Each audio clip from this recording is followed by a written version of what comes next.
Hello everyone, welcome to Scott Reviews Things in 4.5 minutes. And what am I reviewing this time? I am reviewing the novel Doctor Strange, The Fate of Dreams by Devin Grayson.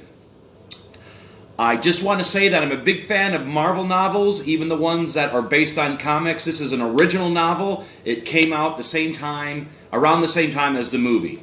And I can describe this book in 2 words: boring. Oh man, I have never had so much trouble getting through a book in my life. You know it's a bad sign when you keep looking at the back of the book at how many pages there is, and you keep calibrating in your head how many pages you have to go. That's not a good sign. This is a superhero book. Now I know in books, in movies you want to show, not tell. I know in books you have to tell because you can't show. But this book is just page after page after page of exposition. It just spells things out. Whole chapters, which I believe could have been condensed to maybe 1 or 2 paragraphs, just to pad out the book to 266 pages.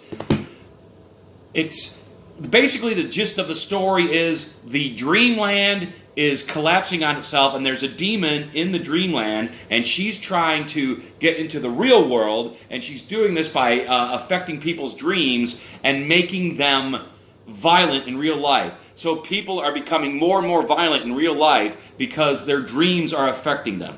So Doctor Strange has to go into the dream world and stop this. That's, a pretty interesting concept right there. You've got to save the world by going into the dream world. In this book, we have these Nightmare, Doctor Strange, main villain, Nightmare. So when you think that Nightmare is in this novel, you want to see Doctor Strange and Nightmare go at it a little. Well, in this book, what happens is, when he's in the dream world, it's told that he can't use his magic because if he uses his magic, it will destroy the dream world faster. So he can't use his magic as much as he needs to while he's in the dream world. And while Nightmare lives in the dream world, this collapsing of the dream world has reduced Nightmare's power. So this is the trope of where our main hero can't use his power, or a main hero is stricken from his or her power.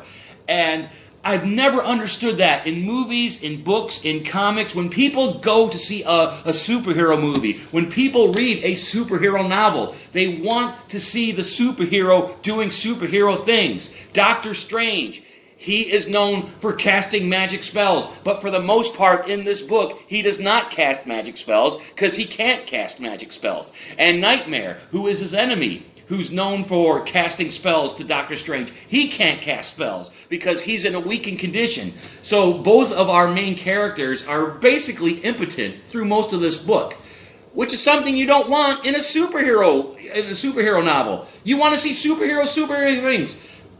Then we're treated, while they go on this journey, they're accompanied by these 2 women, and one is set up to be, this woman is going to sacrifice herself at the end of the novel. You know that from the first couple of pages where you read about her. It's like, this woman is not going to make it to the end of the novel. And the thing is, this woman, Jane, her name is Jane in the book, she's the one who defeats the creature.